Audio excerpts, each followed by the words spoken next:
Vamos lá, gente. Boa noite a todos e todas. Minha câmera voltou ao normal aqui, o backup parou. Acho que eu descobri qual que era o problema do meu Zoom, é backup. Se eu deixar esse negócio rodando aqui, minha câmera fica ruim. Melhorou até a tua imagem. Melhorou, né? Então, ficou, Melhorou. olha, ó. Putz, coisa mais incômoda é ver a câmera lerdinha. Laurinha, tudo bem? Bem-vinda! Que linda. Isso aí. O Igor chegando também na área, a gente vai se aproximando aí, muito bom, bem-vindos.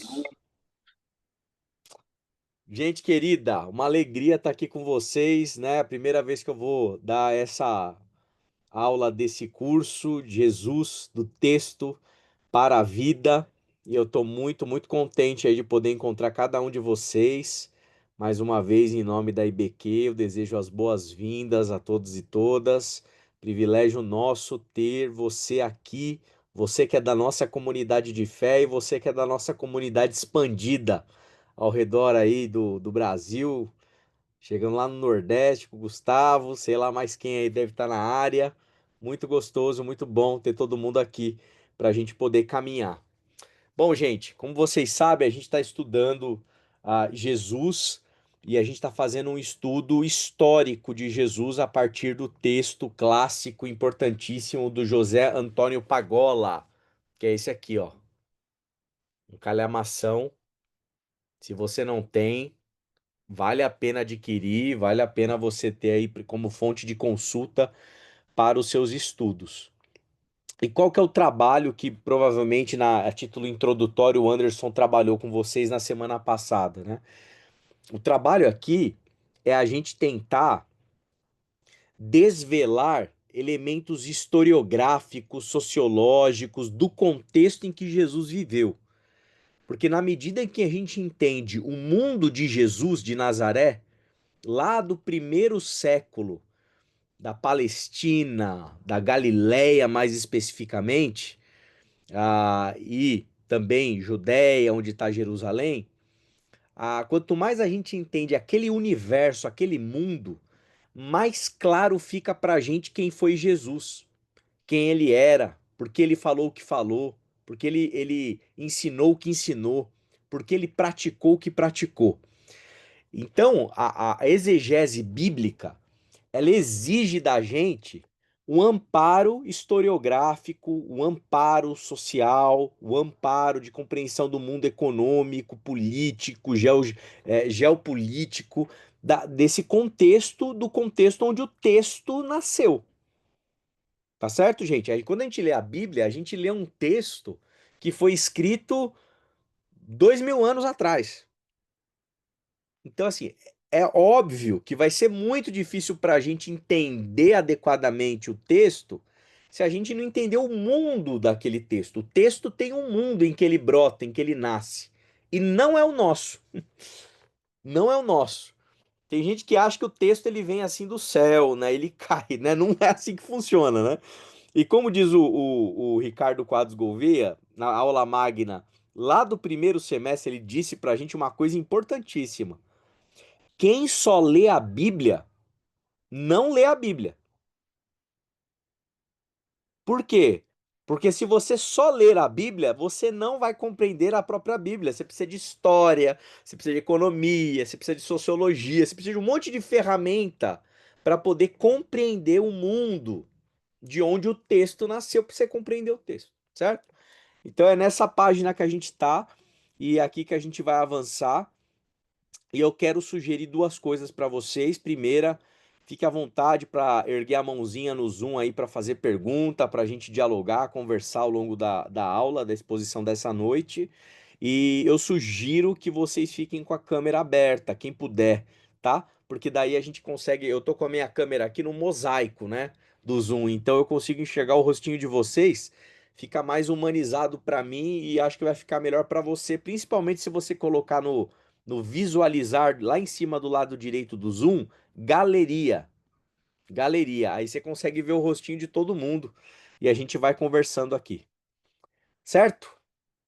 Bom, depois da introdução, a gente vai para o primeiro tópico, primeiro capítulo do que o Pagola, esse teólogo espanhol católico, importantíssimo para a compreensão do Jesus histórico, ele vai nos conduzir, que é discutir o judeu da Galileia. Jesus, ele foi um judeu que habitou a Galileia.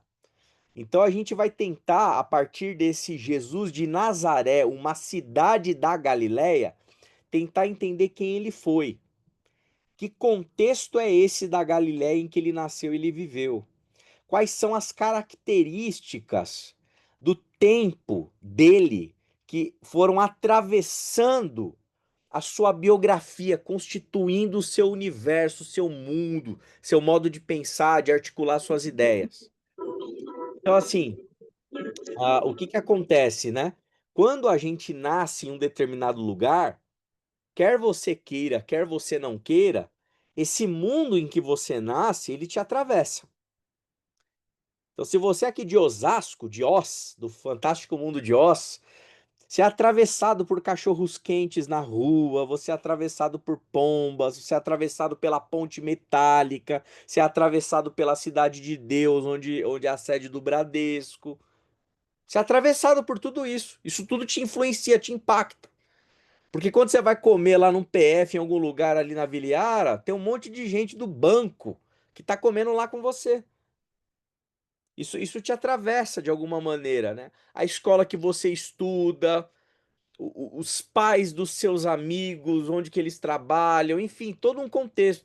Se você, o bairro que você nasceu, dentro da cidade de Osasco, enfim, uma série de coisas, onde que você conviveu, etc, etc, etc. Tudo isso constitui quem a gente é.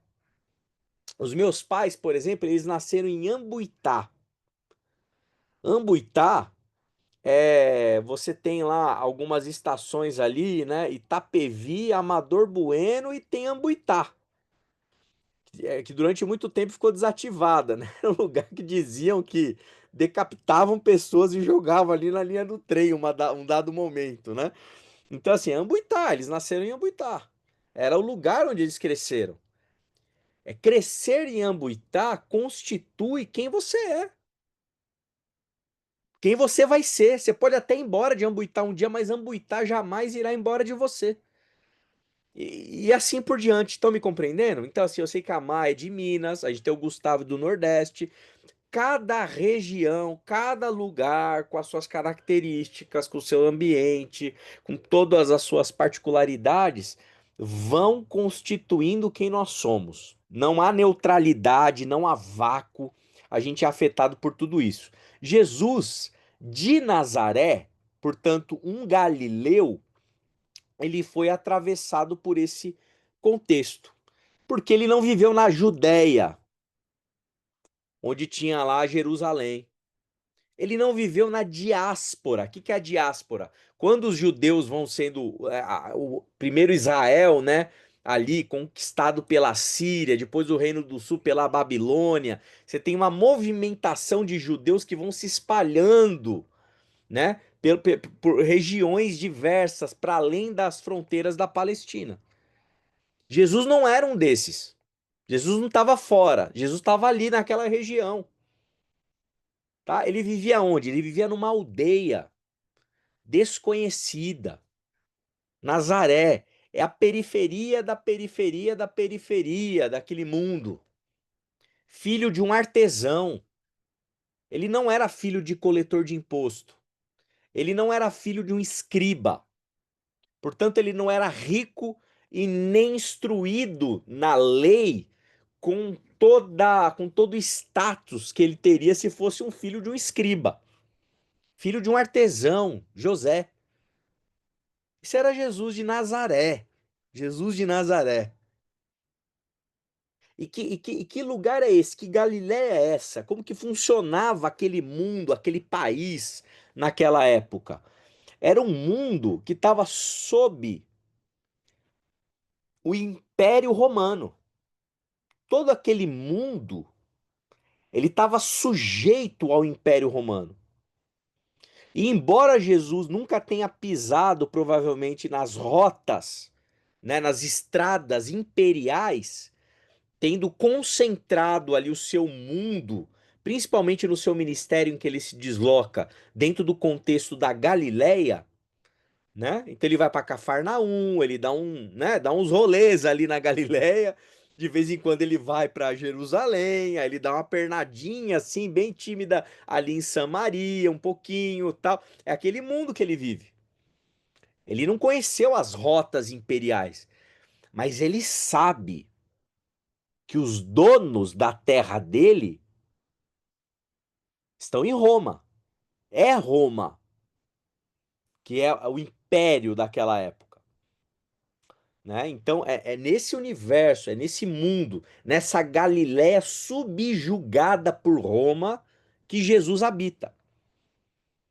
Então Jesus, ele não habitou num ambiente democrático, ele não sabe o que é soberania de um país, ele não sabe o que é liberdade como a gente conhece, né? Ele não sabe o que é esse universo democrático que a gente vive, ele não sabe nada disso.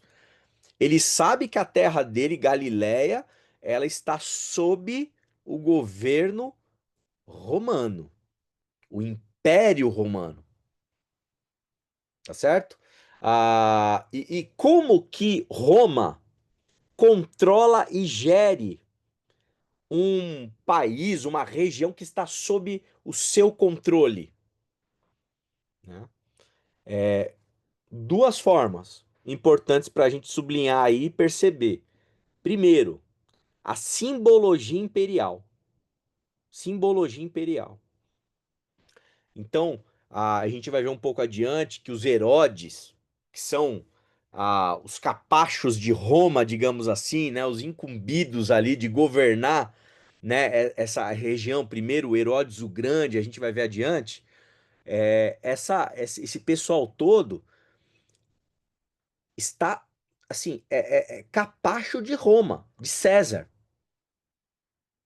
Então, tem monumentos erguidos para esses caras, tem simbologias, tem águias de ouro, tem escritos em latim, tem uma série de elementos que remetem ao quê? A Roma. A Roma. E a simbologia de tudo que envolve o império tá aparecendo nesse universo para que cada um saiba. Vocês são sujeitos a Roma, não abram as asinhas de vocês. Tem gente que manda aqui. Tem gente que é o dono de tudo isso aqui.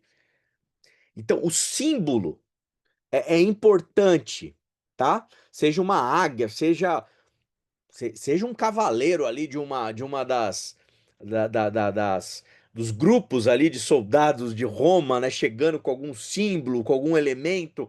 Opa, calma aí, né? É isso. Eu me lembro assim, só para brincar, para tirar uma, para tentar fazer um paralelo para ficar mais claro para vocês, né? Eu fui para a final do São Paulo, né? Na Libertadores, terceira Libertadores, depois seguida do terceiro Mundial. Então vocês me dão licença aqui para eu encher a minha boca para falar com orgulho, né? E eu tava lá na geral, consegui lá o ingresso de qualquer jeito, fui lá para geral lá. Meu, chegou, acabou, ganhamos o campeonato, aquela festa, aquela alegria, a gente chorando.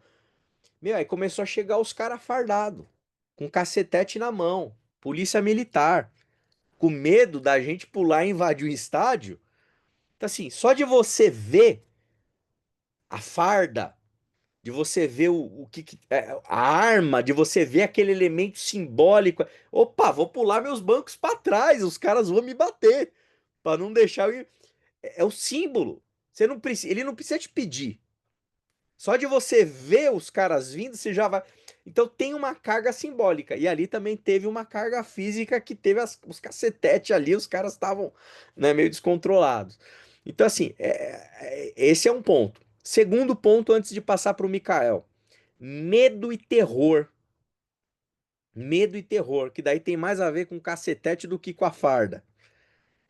É, é, é- São vilas incendiadas se precisar. É gente morta se precisar, do pior tipo de morte que você pode imaginar. Crucifica uns 4, 7 aí, uma meia dúzia, pro pessoal ver quem manda aqui. Medo e terror, combinado com toda a simbologia imperial, são a combinação perfeita para garantir o quê? Que todo mundo saiba, vocês estão sob o controle do Império Romano. É Roma quem manda aqui, é César que manda aqui, certo? Mika, Acho que você já respondeu parte da minha pergunta, mas é mais esse sentido, né? A que nível de concessão o Império Romano dava à igreja ali, aos judeus da época, a nível de professar sua fé, enfim, e ao nível institucional, né? A que liberdade os religiosos daquela época sobre o Império Romano eles tinham na época de Jesus? maravilha, ótima pergunta, Mika. Ah, Roma tá interessada em duas coisas: estabilidade e grana, imposto. Ponto. Se você tiver um povo mansinho, dócil, quietinho, tal, tal, tal, eles estão felizes. Esse povo dócil dá dinheiro, dá imposto, paga o que tem que. Tá ótimo. É isso que eles estão interessados. São as únicas coisas que eles estão interessados. E eles sabem que os judeus são um problema. Porque o povo judeu, historicamente, isso daí vem do período intertestamentário. Aí vocês têm que ler primeira e segunda Macabeus, tá? Não tá na Bíblia protestante canônica, não são textos canônicos para os protestantes, são textos canônicos para os católicos, mas tem que ler para entender o quê? O miolo que divide ali, né, os 4 séculos antes de Cristo. Esse período é um período de muita ebulição, da famosa rebelião dos Macabeus, né? Que são judeus que se revoltam contra ali as intenções dos gregos, né? Então, enfim, é um contexto muito importante para compreender. Tudo isso eu estou falando para quê? Para dizer o quê? Que dentro do mundo judaico sempre existiram facções interessadas em pegar em armas e tacar o terror para cima de Roma, querendo restaurar a era de Israel, principalmente no imaginário deles, está Davi. A era davídica. Aquela coisa bonita, né? Que estava na cabeça deles. Então Roma sabe disso. E como ela está preocupada com a estabilidade, Mica, é pragmatismo. Cara, Herodes, você está comandando o barco aí, cara, o que que a gente tem que fazer para resolver isso? Saduceus, que controlam o templo de Jerusalém, meu, vocês não querem. O que que vocês querem para poder ter paz? E aí eles abrem algumas concessões, né? Eles dão por exemplo, eles permitem o Templo de Jerusalém permanecer lá, né? De um jeito que a religião judaica ela aconteça de uma maneira razoavelmente adequada. Eles toleram as sinagogas, eles toleram alguns costumes dos judeus. Só que o problema é esse, é que sempre tem uma galera que quer tacar o terror com arma. Lembra quando Pedro corta a orelha do soldado quando Jesus está sendo capturado? Então, assim, aquilo ali é um sinal que a gente tem de uma galera que anda com Jesus que é meio doidona, entendeu? Que se tiver que pegar em armas, pega em armas, os caras estão armados. Então, são os famosos zelotes, né? Zelotas, quem que são esse grupo? É o pessoal que quer fazer uma rebelião contra o Império Romano. Enfim, isso vai acontecer assim a um nível tal que em 70 depois de Cristo, Roma vai perder a paciência e vai tacar fogo em tudo. E vai colocar a culpa nos judeus, entendeu? Então assim, é um barril de pólvora. É um barril de pólvora. Então as concessões são para tentar administrar, entendeu? Então, é Pilatos. Quem que vocês querem, gente? Pelo amor de Deus, eu quero paz. Eu quero paz. É Jesus ou é Barrabás? Escolhe aí, lavo minhas mãos e dá linha na pipa, entendeu? É assim que a cabeça do romano funciona naquela época, naquele contexto. Certo? Então, mais ou menos isso para responder a sua questão. Então, assim, é sob Império Romano que a Galiléia está, simbologia imperial, medo e terror. Como que Roma ela assim, desenvolve a sua estratégia para poder conduzir o seu governo sobre uma determinada região? Ela não mantém as suas tropas, né, as suas legiões, essa palavra que estava me escapando, as suas legiões romanas no território conquistado. Ela não faz isso. Depois que ela ocupa um determinado território, ela estabelece alguns soberanos para governar em nome de Roma aquele lugar.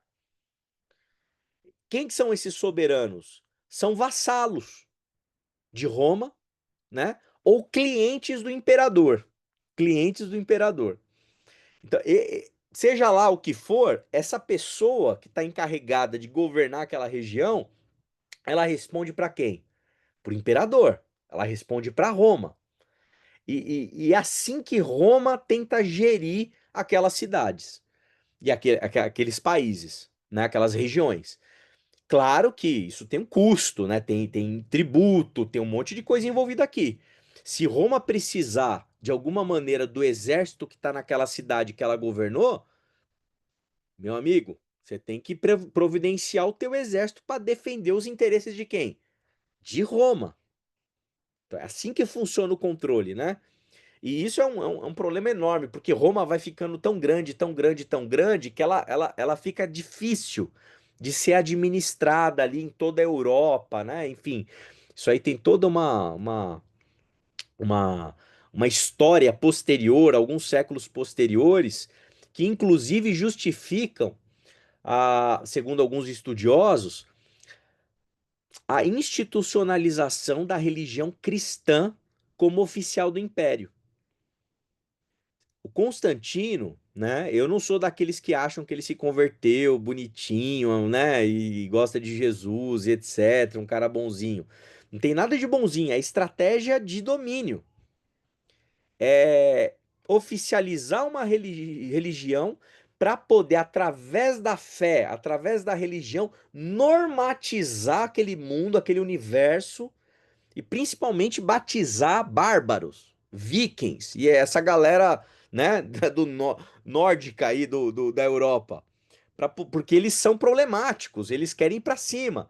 Então eles tentam de alguma maneira acoplar isso através de fé, de benefícios políticos, sociais, para abarcar todo mundo e conseguir, sob um mesmo guarda-chuva, controlar a Europa.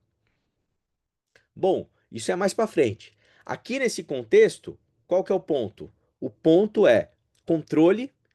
Roma quer estabilidade e quer grana. É isso. Quem que vai ser o cara escolhido ali, articulado para fazer esse papel, para cumprir esse papel nessa região? Herodes o Grande. Vocês ouviram falar nele? É muito confuso, tá? A dinastia de Herodes, porque tem um monte de Herodes.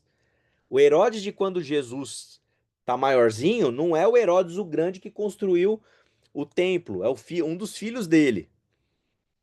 Então, Herodes o Grande, ele tá antes de Jesus ou até mais ou menos os 3, 4 anos de idade de Jesus. É um cara maluco, maluco, sujeito a Roma, puxa-saco do imperador, interessado em manter o seu poder, a sua influência, os seus benefícios, sendo ali o grande chefe de toda aquela região, certo? E ele é cruel.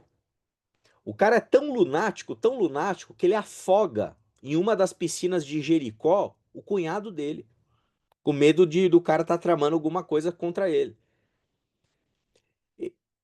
Ele mata a mulher dele, Mariame, acusada de adultério.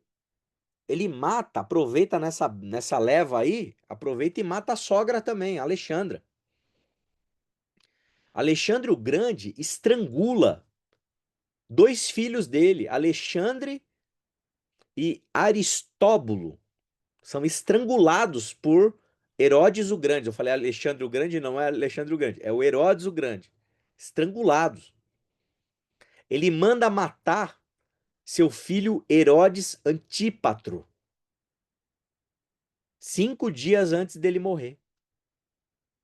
É um lunático, é um louco, entendeu? Esse é o Herodes. É esse cara que responde para Roma e que está governando aquela região. É esse que manda matar os bebês. Lembra quando Jesus nasce? É esse Herodes. O cara é perturbado, entendeu? Ó, gente, presta atenção. Todo líder autoritário tem mania de perseguição. O cara tá com toda hora esses caras, né? Dessa época e da nossa época, eles têm medo de serem perseguidos. Tem alguém sempre perseguindo, sempre alguém querendo tirar algum espólio deles, sempre alguém querendo tirar alguma vantagem. Então, Herodes o Grande é esse cara perverso, cruel, cruel. E ele vai ser conhecido como um grande construtor também, né? Um grande construtor.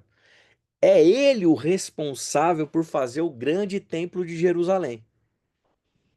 Aquele templo de Jerusalém que a gente olha, né, nas imagens, aquele lá que aquela igreja famosa lá de São Paulo construiu, lá em São Paulo, uma réplica, um negócio, né, sob as medidas. O que esse templo tem a ver com o templo do Salomão do Antigo Testamento?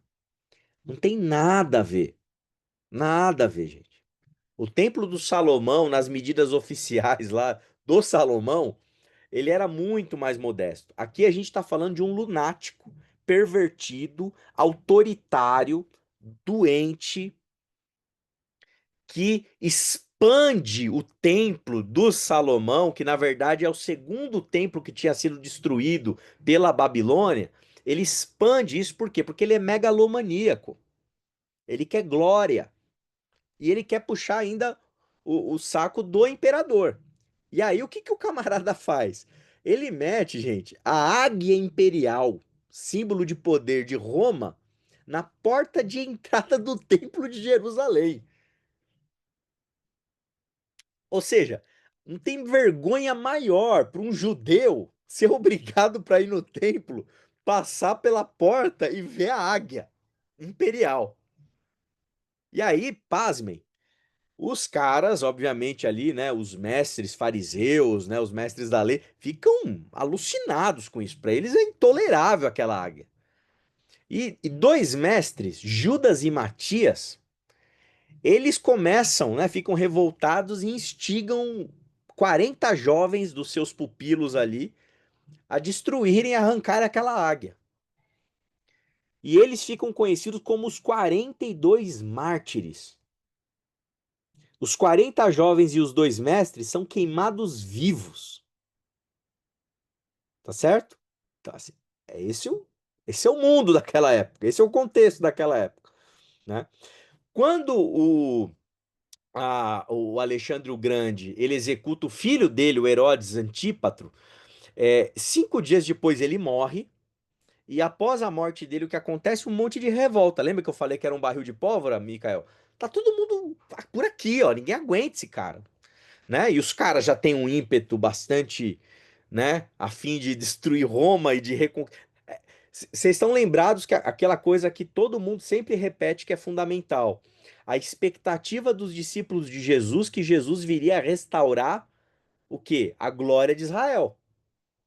Acabar de maneira bélica em relação ao Império Romano, o grande Messias, poderoso. E Jesus frustra todo mundo. Por que que os caras estão todos com essa expectativa? Porque é esse o contexto que eles estão vivendo.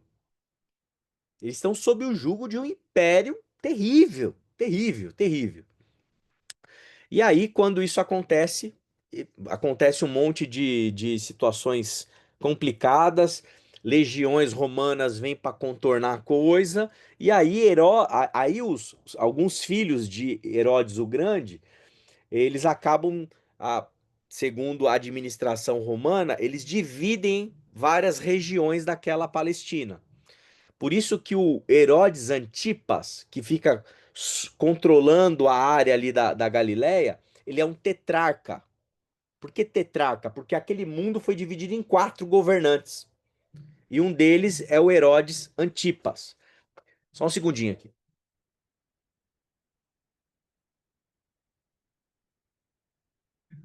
O Herodes Antipas. O Herodes Antipas, quem que é esse sujeito? Ele é o camarada que vai matar, decapitar João Batista. Já é outro Herodes. Outro Herodes.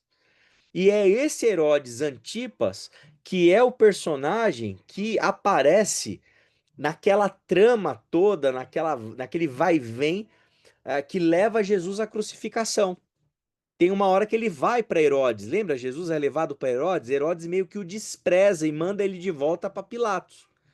É esse Herodes Antipas que está governando a Galiléia naquele período. E é interessante notar que ele tem traços bem semelhantes ao seu pai, Herodes o Grande. Certo? Então, esse contexto todo é importante a gente entender e lembrar o seguinte: Jesus de Nazaré vivia nesse clima. Ele sabia quem era Herodes o Grande, ele sabia todas as perversões desse camarada, ele sabia quem era Herodes Antipas, ele sabia desse contexto de opressão, ele sabia desse contexto do jugo pesado da mão do imperador, ele sabia disso tudo, ele respirava esse tipo de atmosfera, mesmo lá em Nazaré, num lugar um pouco mais distante, né? Ele tinha consciência de todo esse processo histórico que estava acontecendo. Como que era a época do Herodes Antipas? Como que era essa Galileia, da época do sucessor do Herodes o Grande, desse tetrarca dessa região em específico? A gente está falando de uma região de 20 mil quilômetros quadrados, cerca de 150 mil habitantes, tá certo? Galiléia é uma região que está mais ao norte ali de Jerusalém, se a gente pensar no mapa. Então é aquela região que foi submetida a toda aquela guerra que envolvia a Síria, antes da Babilônia, né? Então a gente está falando de judeus remanescentes que permaneceram na tradição de adorar Javé, mas são pouquinhos que estão ali espalhados em pequenas comunidades e vilarejos daquela região. É esse lugar. Por isso que a gente fala que é a periferia da periferia é muito afastado de centro urbano, centros urbanos importantes. É muitas aldeias agrícolas, muita assim. O pessoal vive do quê? Plantação. São camponeses. É uma área muito fértil, uma sociedade agrária, né? E uma coisa interessante, a cevada que dava lá, né? O trigo também era produzido, mas a cevada ela ficava meio amarga, né? Ela era meio amarga, assim. É com a cevada que os pobres comiam o seu pão, não era do trigo. O trigo provavelmente era comercializado, né? Virava recurso, e a cevada, que era mais amarga, acabava virando o pão dos pobres. População que vivia sob um trabalho muito pesado, muito braçal, né, trabalhando com a terra. Em algumas regiões ali da Galiléia próximas, né, ao Mar da Galiléia, que a gente conhece na Bíblia também, além da parte agrária, ali perto do mar tinha a Cafarnaum, Magdala, Maria de Magdala, lembram? Betsaida, onde provavelmente ali Pedro nasceu, né? E depois ele vai mais para Cafarnaum ali desenvolver o seu trabalho com pesca. Ali estão os pescadores que vivem do que? De peixe. É esse o mundo dessa época, né? É esse o contexto. Então, assim, uma população sofrida, um povo com uma carga pesada de trabalho, né? E a gente vai ver que a coisa vai ficar pior. Por que que vai ficar pior? Quem é o dono daquela terra? Quem que vocês acham que é o dono?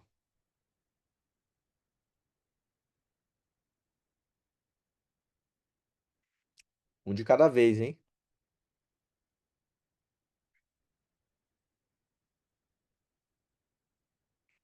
Ninguém? Davi, Quem? Davi, Ixi, Davi nada, coitado. Davi tá mortinho descendente da Silva. Salomão. Ah, quem está vivo então? Não, aqui nesse contexto aqui, o dono é Roma. Não tem Hum. Davi, não tem Salomão, não tem ninguém, Marcos. Roma já se apoderou de todo o Totalmente, território. totalmente apoderada. Totalmente apoderada. Davi, o reino davídico, tá na imaginação. A Uhum, imaginação. O reino davídico são histórias que pais contam para crianças lá nessa época aqui. Não tem nada perto do reino de Davi. Até porque o próprio rei Herodes, né, no caso aqui o Antipas, é um cara absolutamente traiçoeiro, interessado no seu próprio umbigo, que não tá nem aí para as tradições judaicas, para aquela coisa religiosa, ele tá interessado no seu só, né? Então, a coisa é feia. Então, a terra em que esses camponeses eles trabalham, na época em que Jesus está ali dos 4 anos dele adiante, ela é de Roma. Uma Roma que tem ali naquela região Herodes Antipas como o governante, governador. a serviço de Roma. E o que Herodes e Roma estão interessados em fazer? Em explorar o máximo possível os camponeses. Exploração. Extrair desses camponeses o máximo que eles puderem. Portanto, a gente está num contexto em que o risco de endividamento das famílias que residem nessa região é altíssimo.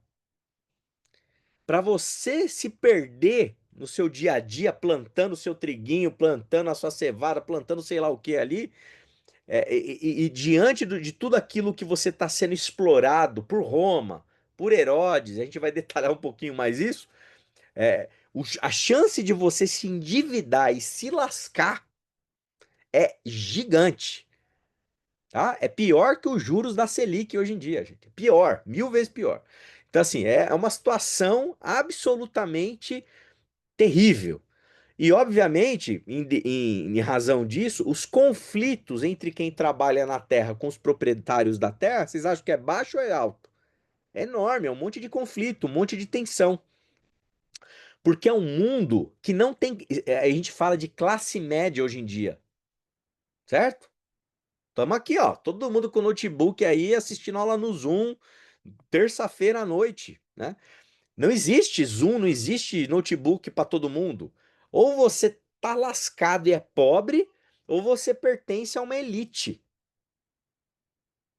Não tem muito, não tem classe média, não tem isso, né? Então a desigualdade é gigantesca. É uma desigualdade enorme, né? Então você tem os camponeses correndo atrás do seu e plantando e se virando nos 30 para poder lidar. E você tem quem? A elite.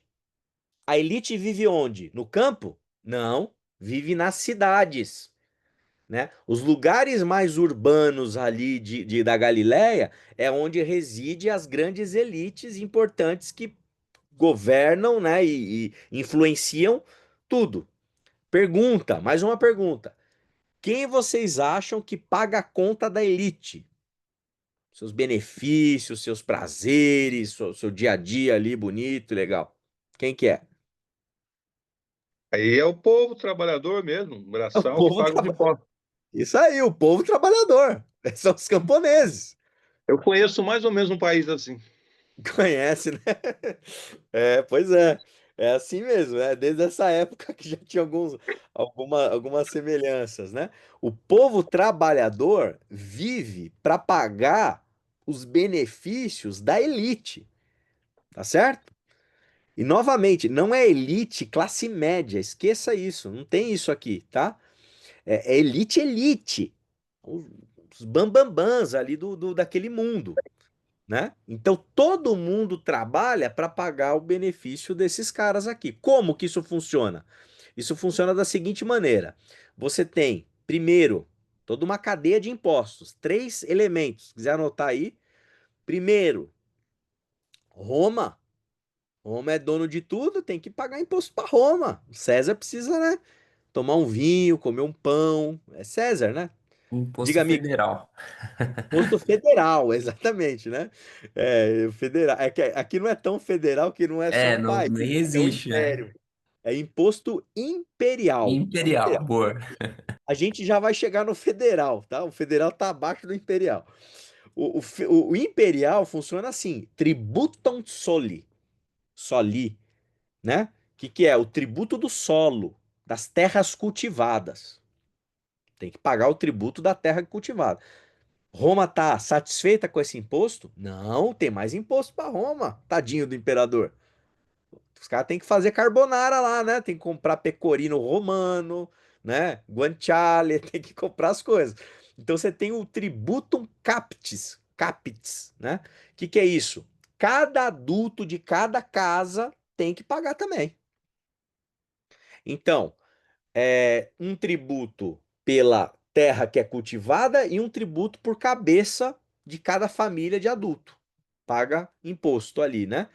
Às vezes os cobradores, eles vão aceitar também como meio de pagamento grãos, porque Roma, naquele contexto, daquele mundo, também vira e mexe, tem fome, tem peste, tem um monte de desgraça acontecendo. Então, às vezes, grão é interessante você também captar como imposto, porque você volta para Roma e você garante lá um pezinho de meia para você sobreviver, caso tenha alguma desgraça acontecendo pela cidade, né, romana. Então, esse é a primeira camada. Segunda camada é o federal, que o Mikael falou, que é do Herodes Antipas. Poxa, se o meu chefe está cobrando imposto, por que que eu não vou cobrar também, né? Então, o Herodes Antipas vai mandar um impostinho também. Então, ele vai pagar, ele vai cobrar taxas enormes de impostos, como o pai dele cobrava, né? Até porque o pai dele, ele só conseguiu construir o Templo de Jerusalém e outras construções megalomaníacas dele a partir de que dinheiro, que recurso? Imposto dos camponeses. Imposto dos camponeses. É sempre o pobre que se lasca. Sempre o pobre que se lasca. Beleza? E aí tem mais uma camada, né? Alguns estudiosos ficam em dúvidas, o próprio Pagola ele é cauteloso para afirmar isso, mas é provável, é possível que Jerusalém, tadinho dos levitas, né? Sacerdotes estão lá, né? Os levitas não podem ter terra para cultivar. Então eles precisam também de uma fatia para poder sobreviver.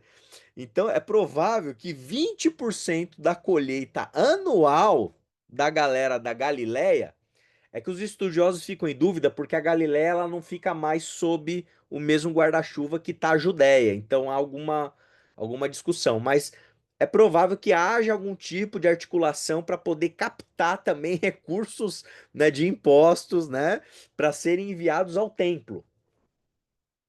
Roma, Império, a nível federal, né, o Antipas, Herodes, filho do Herodes o Grande, e também a nível regional, digamos assim, né, do ponto de vista étnico e religioso, a gente tem ali os saduceus que estão governando ali, controlando o templo e também estão querendo tirar o seu. Tirando o seu de quem? Dos pobres. Pobres. Não pode ter dúvida, gente. Pode falar essa palavra, tá? Você não vai virar comunista, não vai virar esquerdista. Pobre. Pobre que tá pagando a conta. É isso que está acontecendo aqui no primeiro século, na época de Jesus. O que que acontece com essa galera toda? Como que esse pessoal sobrevive? Malabarismo. Malabarismo. Você sobrevive como dá, você paga o imposto que tem que pagar, você se vira, você esconde grão debaixo do colchão para que caso aconteça alguma coisa você tenha o que plantar para você ter o que comer e você ter como viver. Esse é o mundo do tempo de Jesus. Jesus está respirando tudo isso. Jesus está sendo afetado por esse contexto. Jesus está sendo influenciado por esses mecanismos todos que estão se passando aqui. Em decorrência disso tudo que eu já disse, A vida urbana na Galileia é uma vida de desigualdade latente. E para gravar a situação, né, você tem ali, né, a, a elaboração de dois polos urbanos importantíssimos que vão gerar ainda mais desigualdade para Galileia. A cidade de Séforis e de Tiberíades. Em Séforis, Antipas, ele vai construir, né, é, antes de Jesus ter os seus 25 anos, antes de Jesus completar 25 anos, ele reconstrói ali essa cidade. E ela vai se tornar a capital da Galileia. O apelido dela vai ser Imperial. Imperial. É uma área toda estratégica, tem todo um histórico essa cidade, porque ela é importante ali pelo local geográfico que ela está, mas o ponto-chave é ela vira o lugar de administração dos impostos. É ali que se administra todo o imposto arrecadado, tá certo? É nessa capital. E, obviamente, né, ali residem quem? Todas as classes dirigentes. Todo mundo que está envolvido com a engrenagem estatal daquela época está aqui dentro do ambiente urbano, captando recurso através da exploração da mão de obra dos camponeses que estão ali se virando nos 30. A arquitetura, tanto dela, né, de Séforis, como de Tiberíades, arquitetura sofisticada, elementos simbólicos que deixam claro, né, que aquele mundo urbano, né, dessas cidades importantes, com classes importantes, estão separadas da ralé, né, como diria o Gessé Souza, né, a ralé, né, do povo simples camponês, né, tão presentes.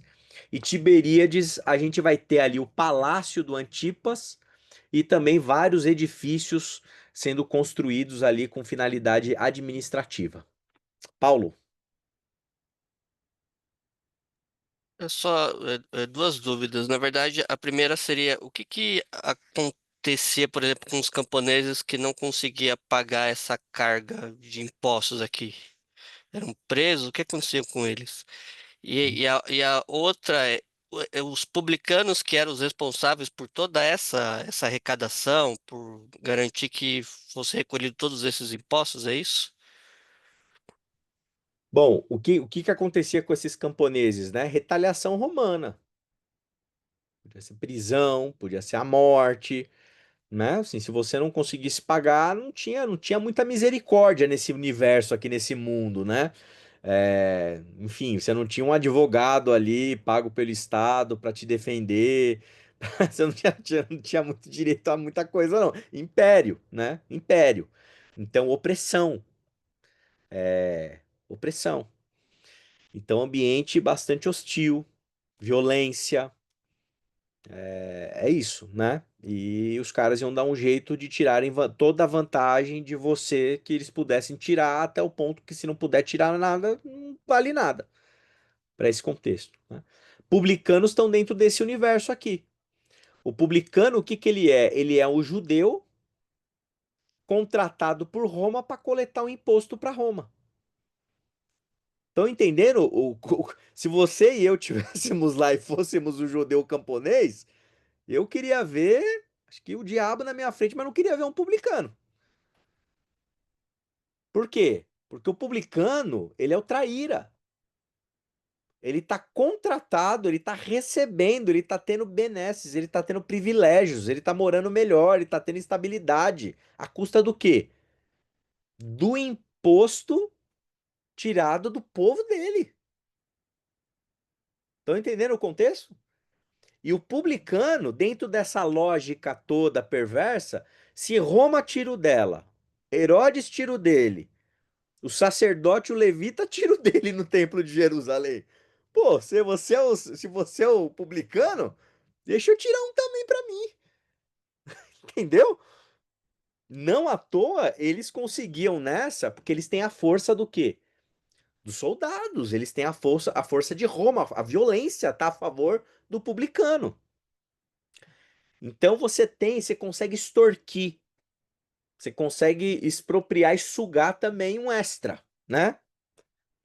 Um extra. para você fazer uma ceia melhor no final do ano, soltar uns fogos, né? E fazer algumas coisas, uns jantares mais especiais ali com extra.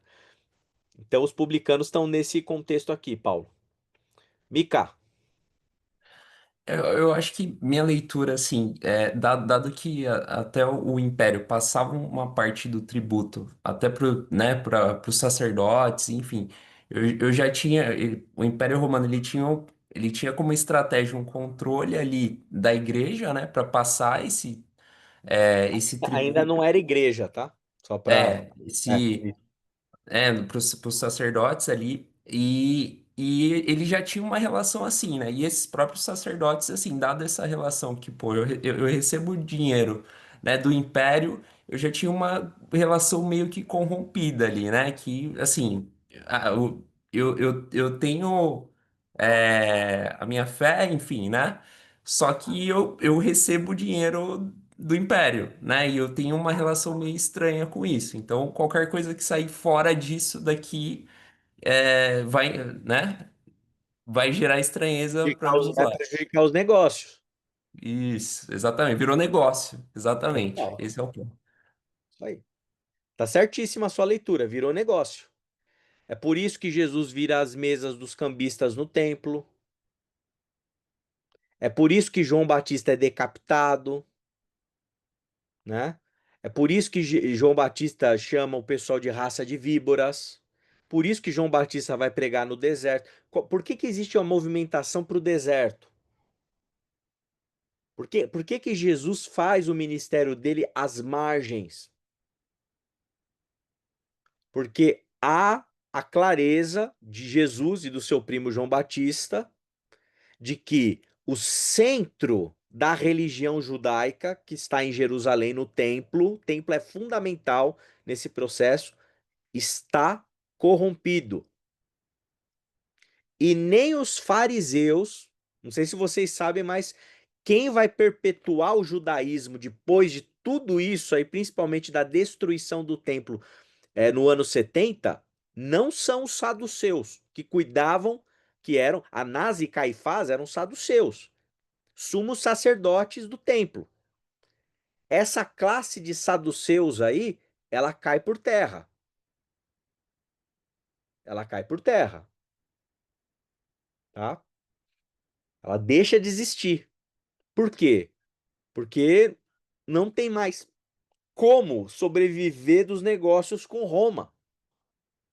Os fariseus que eram críticos desses caras, embora parte dos fariseus estiveram ali junto, né, da articulação para assassinar Jesus, né, tivessem ali, eles eram muito críticos dos saduceus. Vocês lembram de Paulo falando sobre a ressurreição, quando tinha fariseu e saduceu junto, e ele joga a questão da ressurreição na conversa e dá uma briga entre os dois, os dois grupos, ele sai pela tangente? Paulo sabe, né? Então eles não se dão muito bem, né?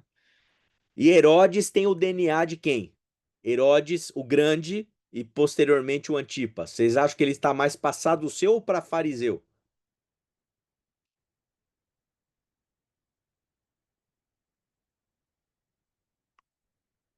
Pergunta. Pode responder aí, quem quiser. Saduceu. Saduceu. Por quê? Porque é a classe religiosa mais política, que intermedia e articula as coisas do seu interesse com Roma. Então esse é o mundo dos, do primeiro século ali, desses saduceus todos aí. Bom, textos bíblicos importantes para a gente poder sentir o cheiro disso que Jesus está sentindo. E você vai ler eles à luz desse amparo historiográfico. Você vai falar: ah, por isso que Jesus está falando disso. Olha lá, Lucas 16, 19, 23. A gente vai ficar só em Lucas, tá? Selecionei só os textos de Lucas aqui para a gente poder caminhar e manobrar mais fácil a nossa Bíblia aí. Lucas 16, do 19 ao 23. Lucas diz assim: havia um homem rico que se vestia de púrpura e de linho fino e vivia no luxo todos os dias. Diante do seu portão fora deixado um mendigo chamado Lázaro, coberto de chagas, que ansiava comer o que caía da mesa do rico. Até os cães vinham lamber as suas feridas. Chegou o dia em que o mendigo morreu e os anjos o levaram para junto de Abraão. O rico também morreu e foi sepultado. No Hades, onde estava sendo atormentado, ele olhou para cima e viu Abraão de longe, com Lázaro ao seu lado, o mendigo lá. Enfim, eu não vou ler toda a história, né? Só querendo dizer, a história do rico e do Lázaro, a partir disso tudo que a gente falou aqui, dá para entender da onde Jesus tirou? Percebe que a contradição social daquele mundo, a desigualdade latente daquele mundo, a opressão em relação aos pobres daquele mundo, dos camponeses daquele mundo e desses ricos poderosos que vestiam púrpura, linho fino, né? Vida de luxo todos os dias. Quem que vive uma vida de luxo todos os dias? Quem que veste uma roupa como essa naquele mundo? Quem que tem linho fino? Classes sociais elevadíssimas que dirigiam aquele mundo e se sustentavam às custas dos camponeses. E detalhe, tá? Todo mundo ali era em alguma medida pobre, mas um camponês até podia ter ali, quem sabe, a tua casa, sua casinha, né, e viver ali e tal. E você tinha os pobres dos pobres, que daí o cara não tinha nada, entendeu? Provavelmente um endividado que não conseguiu lidar com o endividamento, né? O Paulo perguntou: o que acontece com esse cara, né? Pode virar um Lázaro, Paulo. É o coitado que fica lá do lado do tanque, que se mexe esperando a chance dele pular na água. É um cara adoentado, um cara enfermo, um cara completamente danado da vida, entendeu? Não tem opção mais, não tem saída, né? Então ele acaba indo para, dependendo de esmola e assim por diante. Outro texto, Lucas 12, 16 a 17. Diz lá: contou-lhes então essa parábola. A terra de certo homem rico produziu muito. Ele pensou consigo mesmo: que vou fazer? Não tenho onde armazenar a minha colheita. Aí é aquele texto que fala onde você vai, né? E se pedirem a sua alma hoje, etc, etc, etc. Vocês conhecem, né? Percebe o que Jesus está fazendo? Quem que ele está criticando aqui? O rico, riqueza. Então, ó, vestia púrpura, linho fino, vida de luxo todos os dias. O cara produz, não tem onde armazenar de tão rico que o sujeito é. Vamos mais uma? Lucas 16, 13. Volta lá pro 16, vamos pro 13. Jesus diz: nenhum servo pode servir a dois senhores, pois odiará um e amará o outro, ou se dedicará a um e desprezará o outro. Vocês não podem servir a Deus e ao dinheiro, e a mamon. Rico, riqueza, mamon, dinheiro. Tá aqui? Lucas 6, 20 e 21. Jesus diz assim lá, né? E ele olhou para os seus discípulos e disse: bem-aventurados pobres, pois a vocês pertence o reino de Deus. Bem-aventurados que agora têm fome. Olha lá, Paulo, os que se lascaram que não conseguiram pagar nada. Fome, pois serão satisfeitos. Bem-aventurados que agora choram, pois haverão de rir. Quem que chora? Quem que tem fome? Quem que é pobre? O povo, gente. O povão que tá, ou trabalha para sustentar as classes lá em cima, superiores, e se esfola na vida, né? Ou se lasca de vez. E se perder a cabeça ali, as estribeiras com o soldado, é capaz de vai morrer mesmo. Vai morrer, vai ser preso. É esse o contexto. Não à toa, muitos desses, alguns desses, vão para a luta armada. Vamos fazer uma rebelião, vamos tacar fogo nesse negócio. Não dá pra viver desse jeito. Tá todo mundo, entendeu? Nas tampas, assim, ninguém tá aguentando. Então, a partir disso tudo, o que que a gente tem que entender quando a gente pensa Jesus aqui para a gente poder ir concluindo esse pontapé inicial para a gente entender quem é Jesus, que a gente lê toda vez, em todo culto, e que a gente aprende na escola bíblica dominical todo da vida inteira. Não é um ser angelical que ficou voando aqui igual o Gasparzinho na Terra, gente. Entendem? Jesus de Nazaré, o Deus encarnado, o Verbo que se fez carne mesmo. E ele foi morar onde? Num lugar muito pior que Osasco, aqui com cachorro-quente e pombo, né? Ele foi morar em Nazaré, na Galiléia do primeiro século. Um lugar terrível, né? Embora toda a beleza natural, todo o solo fértil, todo o clima interessantíssimo que havia lá, né? Eu acho que deve ter inspirado muito Jesus também, esses elementos geográficos e da beleza natural ali da região onde ele estava. Mas um lugar de desigualdade. E respirando esse ar de desigualdade ao longo de todos os seus anos de vida, quando lá pelos seus 30 anos ele começa o seu ministério, para onde vão o olhar, para onde vai o olhar de Jesus? Suas críticas para a questão da desigualdade, para a vida, né? Para trazer vida aos mais pobres, o anúncio do reino de Deus. O reino de Deus chegou, o que significa? Ó, eu tô anunciando para vocês uma coisa que é diferente dessa caca toda que vocês estão vendo aí. O reino de Deus é boa nova, é boa notícia. Eu tô anunciando outra coisa.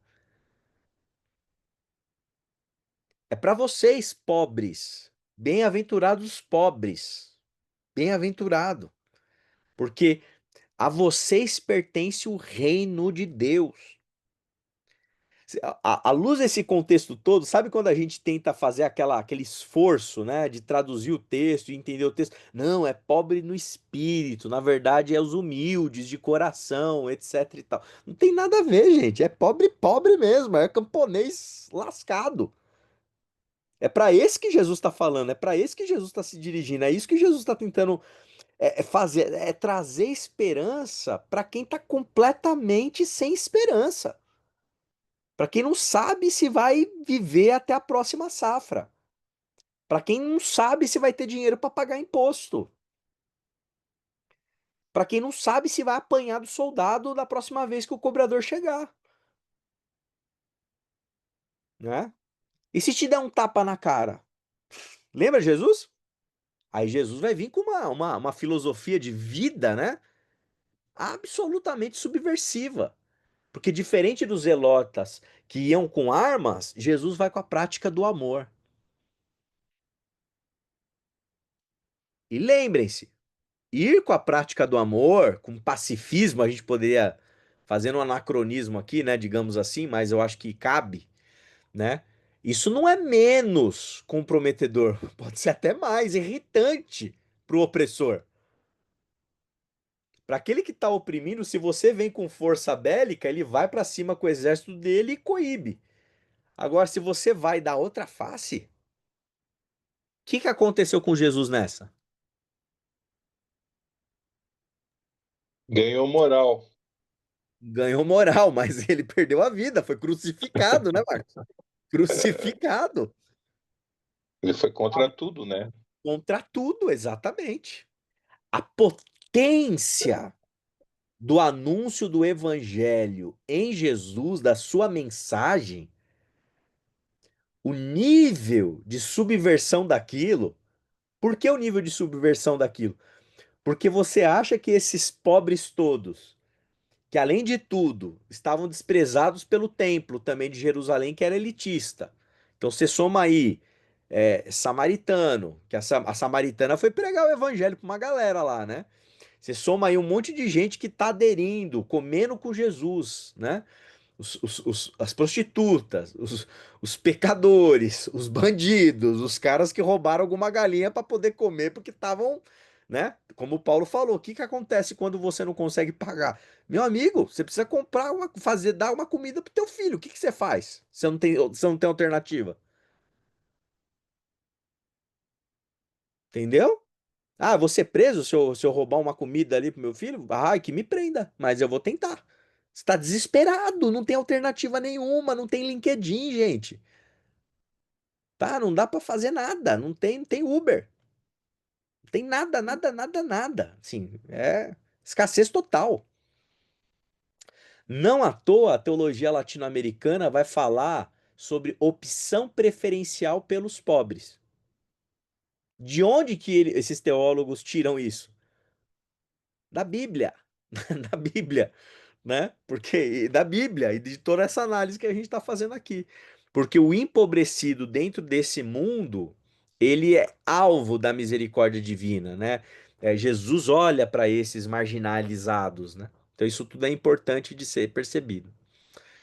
Por fim, eu destacaria alguns elementos únicos também em Jesus dentro desse contexto, né? Como eu disse, a gente está falando da região norte de Israel, aquilo que Isaías chamou de Galiléia dos gentios, e que lá restaram camponeses depois de inúmeras guerras, né, invasões, e muitos ali ficaram fiéis a Javé.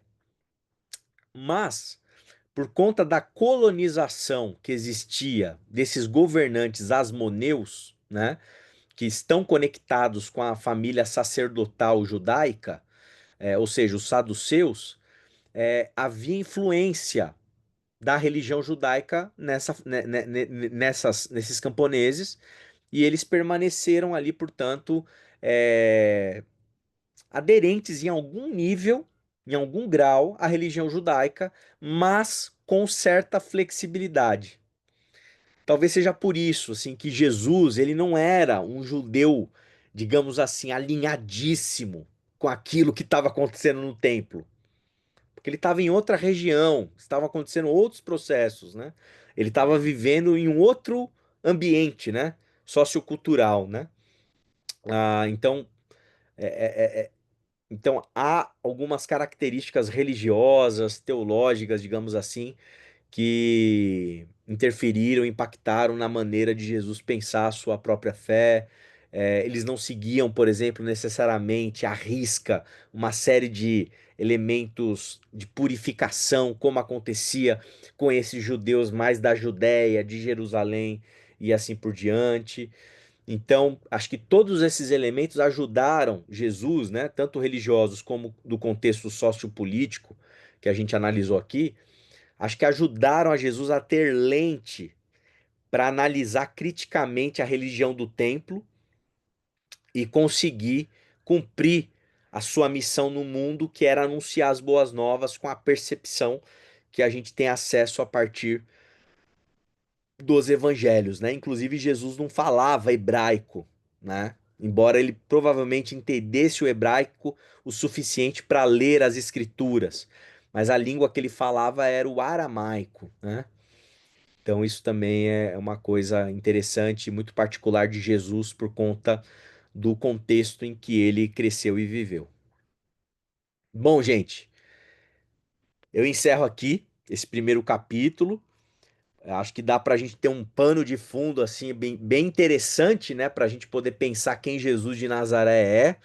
Eu acho que a leitura e o acesso ao texto, a, eu acho que ficam mais iluminados com essas informações mais técnicas aqui, históricas e sociais e econômicas e políticas, etc.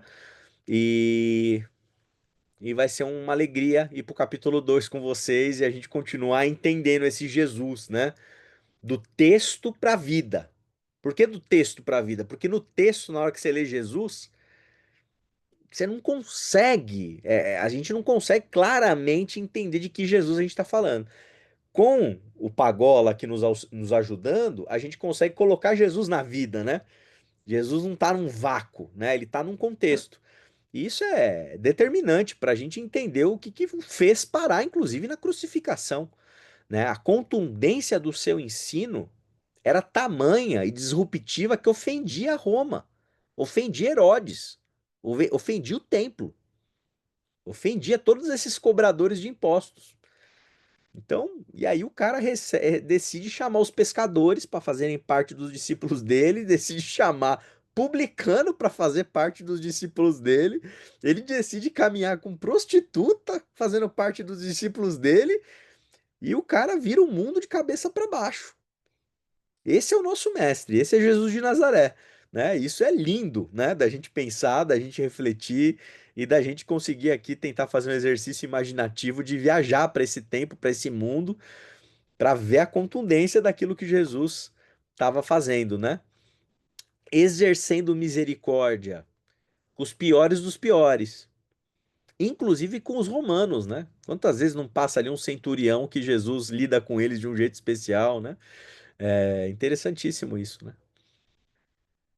É isso, gente. Dúvidas, questões, colocações, comentários, fiquem à vontade. Olá, boa noite, tudo bem? Posso falar? É claro que pode. Eu fiquei ouvindo você dizer, eu acho que ficou muito para mim o início da conversa. Jesus é, de Nazaré, né, o Galileu, e ele saiu de lá, mas ele continuou, ele trouxe para si, né? Ele não tirou dele o Nazaré dele, né? Que traz um pouco dessa da simplicidade, da humildade, de viver é, na doação, né, na entrega, né, que ele fez nesse percurso todo, nessa demonstração de amor, de cuidado, de zelo, de reverência ao templo. Acho que ele vai fazendo isso. Mas ele mostra em cima de tudo isso algo que o dinheiro não paga, que é o valor do ser humano, né? Que é o valor que é feito no ser humano. E você foi falando assim, eu falo, nossa, como nós, eu acho que todos, uma grande maioria, se não todos, mas uma grande maioria, vai olhando, né, vai criando as suas amizades, seus vínculos ao redor da posse, né, do que eu tenho, do que eu sou, do que eu posso. E aí vem Jesus e ainda hoje tem que nos ensinar de que a gente vale muito mais do que isso, né? Trazer essa simplicidade de uma forma tão amorosa, acho que até puxando um pouco. Eu não estava presente na primeira aula, vi hoje a aula, mas trazendo um pouco dessa questão desse amor imensurável do Senhor, né? Que eu acho que é o valor de Jesus, que eu acho que é esse valor e esse amor que ele vem nos mostrando, porque assim, é ter muita coragem, né, de enfrentar o que ele enfrentou, né? Uma pessoa que enfrenta os policiais fardados é uma coisa e enfrentar os policiais fardados e ainda com cacetete são outras, né? Muito diferente ele ter vencido.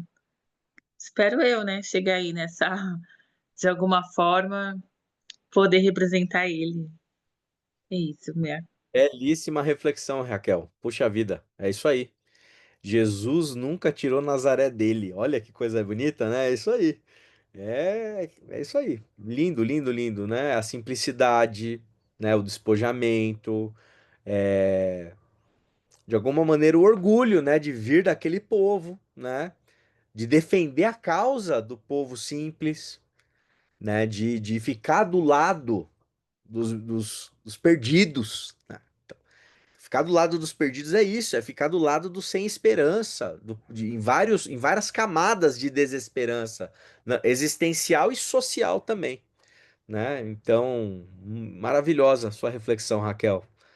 Excelente. Só um detalhe que eu queria só fazer uma retificação. Acho que eu comentei em algum momento que o Herodes, ele era asmoneu. Ele não era asmoneu, ele casou com uma Asmoneia, uma descendente dos asmoneus, que foi a Mariane, a Mariame, né? Primeira, né? A princesa, para poder legitimar a sua posição ali dentro do governo ali da Palestina sob o regime romano, tá? Só para deixar registrado. Natália, por favor. Boa noite, todo mundo está me ouvindo? Perfeitamente. Ô, Nath, você. Eu achei muito interessante a respeito de Jesus, porque quando a gente lê sem todo esse contexto histórico, né? Eu lembro muito da minha mãe falando: Nossa, que absurdo o que fizeram com Jesus. Mas quando você lê com contexto, né, explicando como que aconteceu, em que ele estava inserido, o mundo, né, a revolta. Então, assim, dá para entender um pouco o porquê dos judeus terem tanta dificuldade de aceitá-lo, porque a gente também olha muito pelo que a gente está vivendo hoje.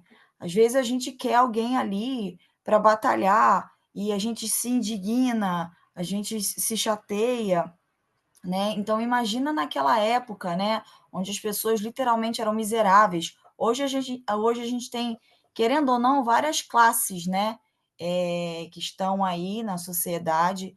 Eu, por exemplo, eu não sou de uma classe média alta, mas eu tenho um computador dentro de casa, né? Eu tenho o que comer no final do mês. Eu não sou pobre, mas eu também não sou rica.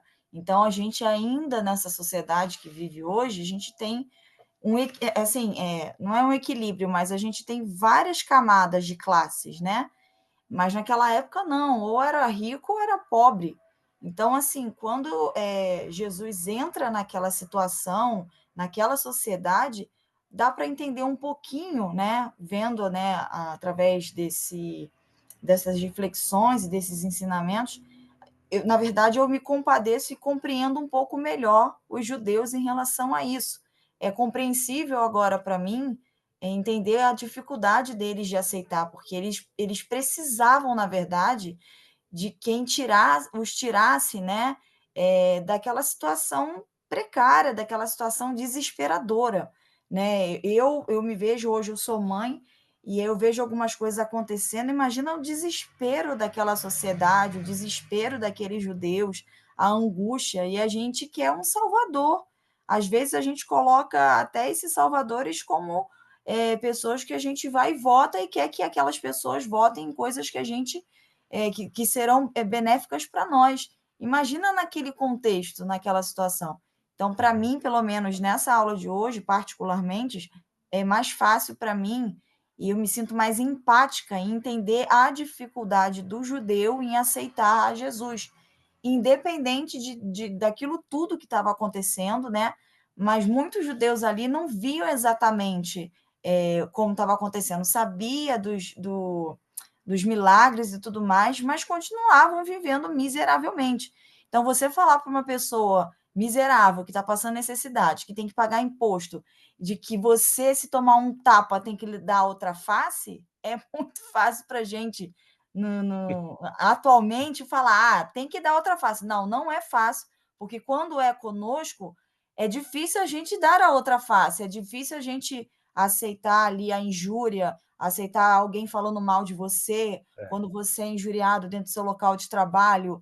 Então, é mais fácil para mim enxergar, através desse contexto que foi passado hoje, e entender um pouquinho, né, os nossos irmãos judeus e a dificuldade que eles têm. Não que justifique, mas pelo menos para mim explica muita coisa. Perfeito, Nath. É isso aí mesmo. Ajuda a gente a ter clareza, né, da dificuldade, né? A gente, eu tô com dificuldade da outra face porque ele ficou de mal de mim, eu não sei. Meu, a gente não tá falando de aqui na Bíblia, é da outra face para um soldado romano que vai te arrebentar, né? Então, assim, é outra dimensão, né? Não tem nada a ver com o PM do cacetete do jogo do São Paulo, é 1 milhão de vezes pior, né?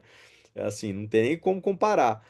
Então é isso mesmo, né? Ajuda a gente a entender e ajuda a gente a compreender o quão subversivo, o quão profundo e a dimensão do que Jesus está propondo.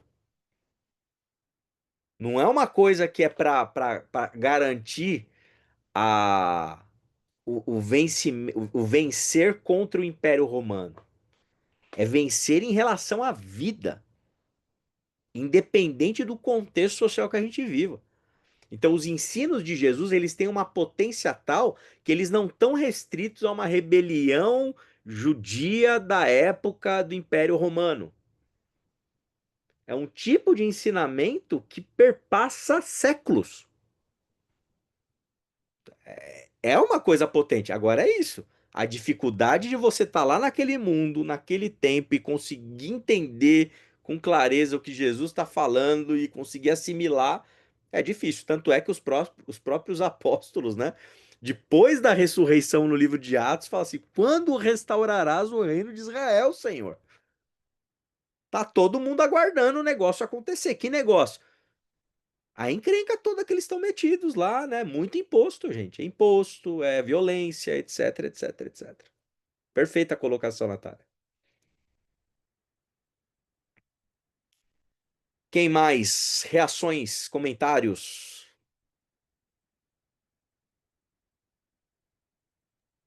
Um comentário que eu queria fazer na aula passada, acho que foi o Anderson, né, que apresentou a aula passada pra gente.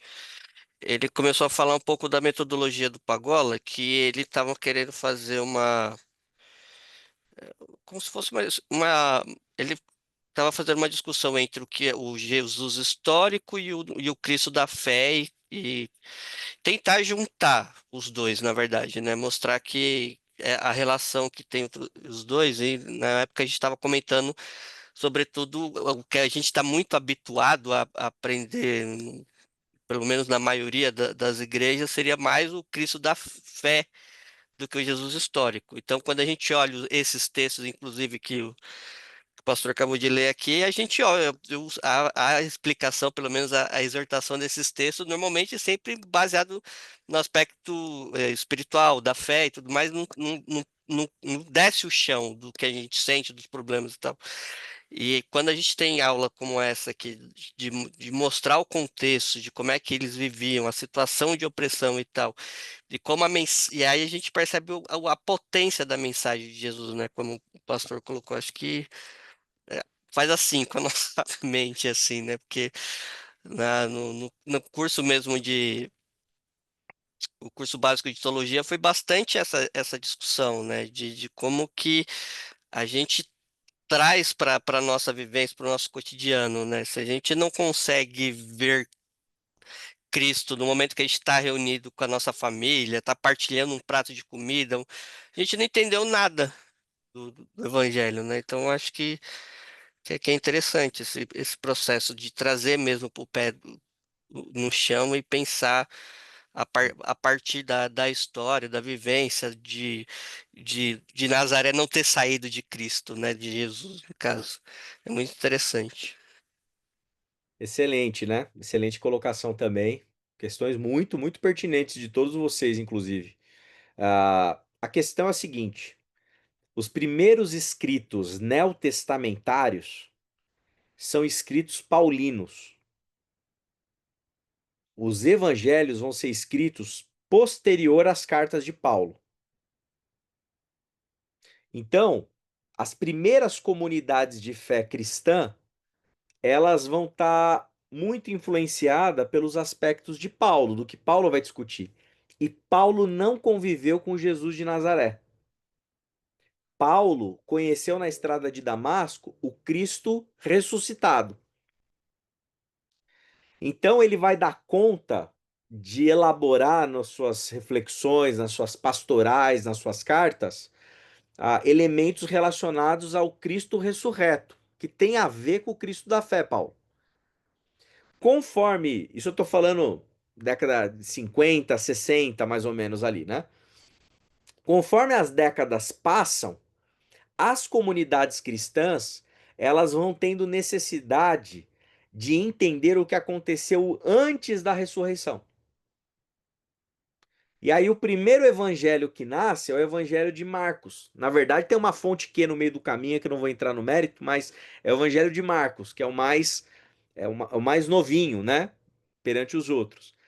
Que já é um evangelho mais, vai de cara contando já a história de Jesus, né? Não tem genealogia, não tem nenhuma explicação cósmica do verbo se fez carne, nada disso. Depois que avança um pouquinho mais no tempo, outras comunidades querem voltar um pouquinho mais. E a infância de Jesus? Aí vem outros evangelhos que vão falar um pouquinho só sobre a infância de Jesus, né? Genealogia de Jesus. Até que chega lá o último evangelho, porque a curiosidade fica ainda maior, o que que veio antes e antes e antes? Aí João vai escrever o famoso prólogo, né? O verbo se fez carne. Então, conforme o tempo vai passando, as comunidades vão tendo necessidade de retornar quanto mais para o passado para poder saciar ali as suas indagações, as suas questões, e os evangelhos vão sendo produzidos nesses períodos. Então, o que é importante a gente entender sobre o que o Pagola está falando e sobre as discussões sobre Jesus histórico, né? Que discutir o Jesus histórico é tentar se aproximar o máximo possível do homem, Jesus de Nazaré, que está sendo relatado nos evangelhos. E como Jesus, ele é o ápice da revelação divina para o ser humano, e ele se revela enquanto humano, onde a gente tem o relato mais apurado da sua humanidade, está dentro dos evangelhos, que remontam ao primeiro século, de maneira especial ali nas 3 primeiras décadas. E na quarta um pedacinho também, né? Então o trabalho do Pagola se concentra mais ou menos ali. Ah, isso significa que a teologia do Paulo não tem relevância, não tem importância de maneira nenhuma. Teologia maravilhosa, um monte de coisa importante, né? Interessante. Mas a metodologia que o Pagola adota, né, é essa. E é fundamental isso, né? Para a gente poder perceber o quanto que Deus é humano. Né? Acho que talvez seja o maior desafio aí da nossa vida, né? As pessoas gostam do Jesus Deus, né? Do Jesus que tomar cuidado com isso, porque lá no Evangelho diz, né? Lembra quando, se não me engano aí, quem é bom de Bíblia me corrija, acho que João e Tiago, né? Dizem, né? Poxa, quer que a gente ore para cair fogo do céu, para destruir aquela cidade que não. Jesus fala, gente, vocês não sabem de que espírito vocês são. Vocês têm que tomar cuidado, vocês não sabem o que vocês estão falando. Eu sou de outra. Que outra que é essa? Aí dá até para usar o Paulo para explicar, né? É o Deus que não se apegou ao ser igual a Deus, mas se esvaziou, se fazendo humano servo. Então, o Paulo também tem umas sacadas legais, né? Filipenses 2 é fantástico, né? Ou seja, é um Deus que se esvazia do ser igual a Deus, né? Se faz gente. Se a gente não perceber essa dimensão aqui da cristologia, a gente se confunde, a gente se engana. E se vocês me permitem mais um comentário, o que é mais interessante? Pensa com a cabeça do Constantino, do imperador romano lá no quarto século. O que é mais interessante para você justificar a hierarquia romana, a posição do imperador dentro da hierarquia de Roma, etc., à luz da fé cristã? O Jesus histórico ou o Cristo da fé ressurreto? A ênfase vai ser qual? Vai ser sempre o Jesus Deus. O dogma da Calcedônia, Jesus 100% homem, 100% Deus, é bonito, é legal, é uma solução maravilhosa. Mas qual que vai ser a ênfase ao longo da história da cristandade? O 100% Deus. Até hoje, gente, a gente tem dificuldade com isso. Entendeu? Camarada quer ver mato brilhar e falar pra você que tem sabor de mel, porque ele vai cantar lá no culto lá e você vai sentir na pele aí o sabor da vingança dele. Isso aí é poder, entendeu? É poder, é ego, é um negócio, é a gente tentando se divinizar. 100% Deus. Então, uma cristologia adequada, ela considera realmente a humanidade de Jesus.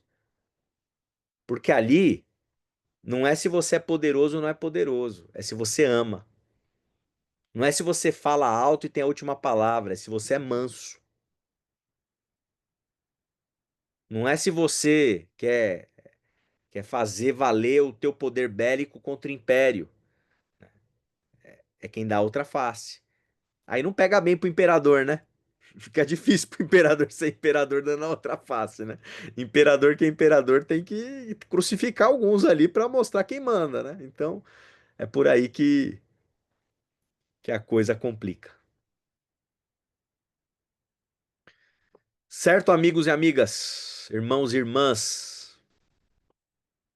estamos na mesma página? Vamos abrir agora as câmeras aí, quem puder, para a gente tirar uma foto? Paulinha, quer falar? Não, eu só abri para agradecer e para uma tentativa de aparecer na foto, mesmo com a cara de quem não está preparada. Mas eu só queria agradecer e falar que tá sim, tá muito claro e foi um sacode, como o irmão Paulo aí falou. É um sacode pensar nesse Cristo, nesse meio, né? De Nazaré, da Galileia. Acho que Uhum. eu vou dormir pensando hoje. Coisa boa. Isso aí, gente. Maravilha. O que a gente mais quer é isso. A gente quer que vocês vão pensando, né? Tem muito que pensar, muito que refletir, tem muito impacto na nossa espiritualidade.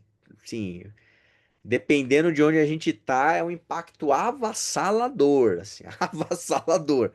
Mas eu queria aqui, em nome da pastoral da IBQ, tá? Dizer que nós estamos à disposição, tá? Os professores e eu tô à disposição de cada um de vocês, independente se é da IBQ ou se não é. Contem comigo. Crises, questões, sacodes aí né, na vida, na cabeça, enfim, eu só me procurar no WhatsApp, tem meu WhatsApp lá no grupo, a gente vai caminhando junto e o Espírito vai nos iluminando para a gente poder encontrar um caminho bom, saudável e de libertação e cura pra gente, tá? Vamos lá? Cadê a Natália? Ó, todo mundo de câmera aberta, hein? Gostei de ver, hein? Muito bom. Tá chegando, Natália? Ou tá travada? Ó, o Anderson tá aí também, Anderson. Salve. Salve, é nóis. Vamos lá? Registrado, hein? Eu não sei o que aconteceu com a Natália. Natália, se quiser, dá tempo.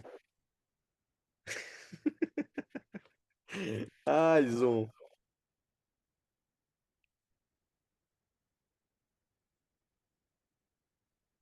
Dou-lhe uma. Tá quase. Vai lá, Natália. Isso, aí chegou. Vamos fazer mais uma foto aí pra colocar a Natália na foto também. E o gatinho do Gu. Aê, registrado, hein? Isso aí, gente querida. Um beijo no coração de vocês. Foi um prazer. Vamos terminar com uma palavra de oração?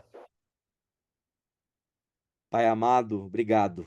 Obrigado por esse tempo sagrado, como comunidade de fé, podendo ter o privilégio de estudar, de pensarmos, de meditarmos, de refletirmos. Que tua graça seja sobre nós, que teu Espírito nos ilumine e que a gente possa ser conduzido por ti para discernirmos quem é o mestre que nós dizemos seguir e que a gente possa se inspirar em ti, Pai, e fazer como foi dito aqui, buscarmos ser parecidos contigo. Obrigado, Senhor. Nos abençoa ao longo desse semestre, abençoa os professores, cada estudante que está aqui, que seja um tempo de partilha, de troca, de crescimento mútuo, em nome de Jesus. Jesus de Nazaré. Amém. Amém. Beijo, gente. Boa noite. Boa noite, Boa obrigada. noite, Um boa noite. beijo. Obrigada, fique com Deus. Até semana que vem. Libertadores hoje, hein? Vamos lá, hein? São Paulo, hein? Dá-lhe São Paulo.